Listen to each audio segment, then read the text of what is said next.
Assalamualaikum warahmatullahi wabarakatuh. Baik, pada adik-adik mahasiswa, ini adalah pertemuan berikutnya setelah UTS. Artinya materi-materi baru dari lanjutan materi sebelumnya kita pelajari di pertemuan ke-9 sampai ke-14. 9 sampai 14. Jadi ada sekitar 7 materi kuliah lagi yang kita harus tuntaskan.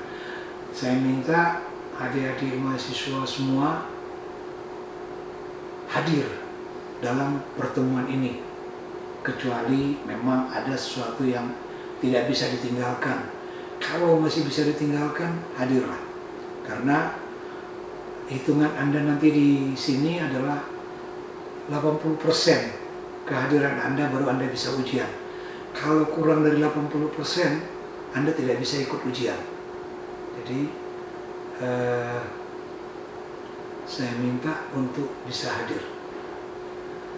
Untuk materi ke-8 mata kuliah ini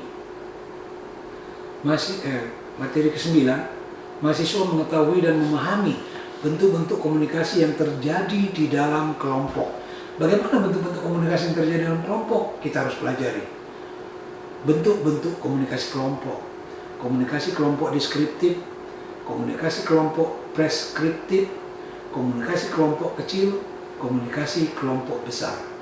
Jadi ini harus kita pelajari. Selanjutnya, mahasiswa mengetahui dan memahami teori-teori sosial yang berkaitan dengan komunikasi kelompok.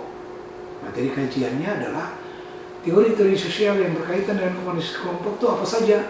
Teori grouping, teori penstrukturan adaptif, teori disonansi kognitif, model input proses output, perspektif strukturasionis. Kemudian berikutnya, mahasiswa mampu menjelaskan perkembangan struktur kelompok. Apa saja struktur kelompok? Tujuan, peran, norma, hubungan antar anggota. Di pertemuan berikutnya kemudian mahasiswa mengetahui dan memahami interaksi sosial dan pengaruhnya dalam kehidupan. Apa saja interaksi sosial dan komunikasi kelompok? Satu, kelompok sosial. Pengaruh kelompok sosial ke dalam kehidupan pribadi. Kemudian, mahasiswa harus mampu dan memahami terbentuknya kelompok. Teori terbentuknya kelompok, teori kedekatan. Ya. Kemudian, teori yang mendasarkan pada aktivitas-aktivitas, interaksi-interaksi, dan sentimen-sentimen.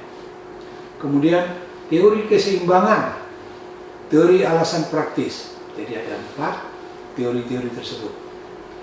Kemudian, mahasiswa memahami pola komunikasi kelompok. Kita pelajari materi kajiannya nanti, pola komunikasi antar kelompok.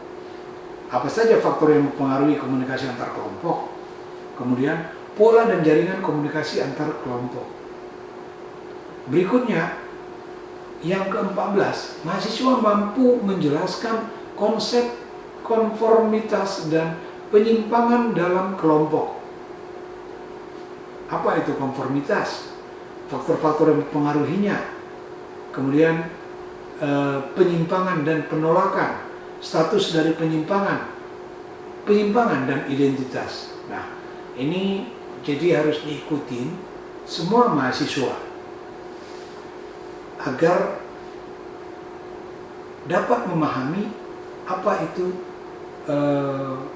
kelompok sosial tadi. Jadi itu yang perlu saya sampaikan. 80% kehadiran Anda baru bisa ikut ujian. Kurang dari itu Anda tidak bisa ikut ujian. Jadi mohon diperhatikan soal etika, soal aturan mata kuliah ini, bahwa kehadiran itu 80%. Kurang dari itu, sekali lagi saya katakan, Anda tidak bisa ikut ujian. Baik, terima kasih. Assalamualaikum warahmatullahi wabarakatuh.